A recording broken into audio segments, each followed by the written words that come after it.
l'occasion de la célébration de l'indépendance du Mali, 65e anniversaire, Bamako le 22 septembre 2025. Excellences, Mesdames et Messieurs, chers compatriotes, sœurs et frères du Sahel, en ce jour solennel où nous commémorons l'indépendance du Mali, je me tiens devant vous avec gratitude, fierté et une détermination sans faille. Le 22 septembre est plus qu'une date, c'est la mémoire vivante d'un peuple qui a voulu décider de son destin aujourd'hui. Ce destin demande une action renouvelée, un courage accru et une unité sans faille. Au nom de la coordination des femmes leaders de l'AES, je vais exprimer notre reconnaissance à son Excellence, le général d'armée Assimi Goïta, président de la transition, président de la Confédération des États du Sahel, pour son effort acharné et sa détermination à assurer au Mali une indépendance réelle et affirmée.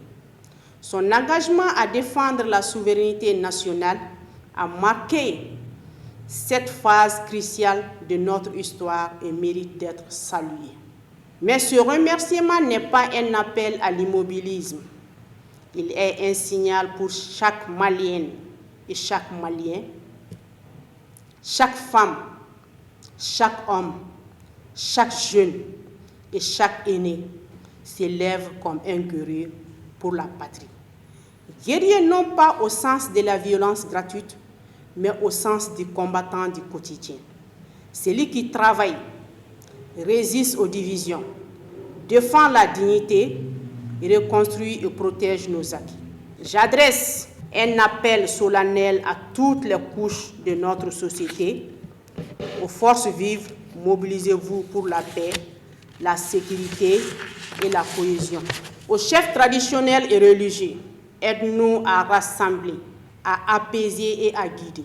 Aux entrepreneurs et aux paysans, redoublez d'ardeur pour relancer nos économies et nourrir nos familles. À la jeunesse, soyez les soldats du progrès.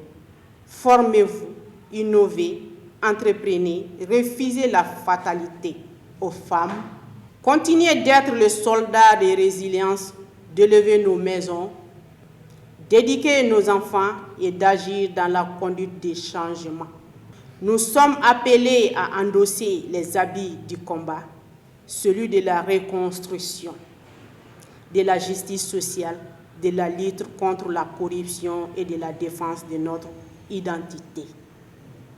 Ce combat exige discipline, sacrifice et une foi inébranlable en notre capacité collective à transformer l'essai.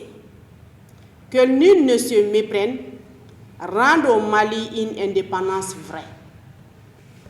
Aussi, bâtir des institutions fortes, rendre la parole au peuple et grandir que le progrès touche chaque village, chaque quartier, chaque famille, chaque foyer, se œuvrer sans relâche pour que la paix soit la mère de toutes nos actions et la prospérité. Notre but commun, en ce 22 septembre 2025, je vous appelle donc à l'action, à la vigilance et à l'unité. Comme des combattants pacifiques, des gardiens de la nation, ne laissent pas la lucidité s'installer. Redoublons d'ardeur, tenons fermement la barre et marchons ensemble vers un Mali digne, souverain et prospère.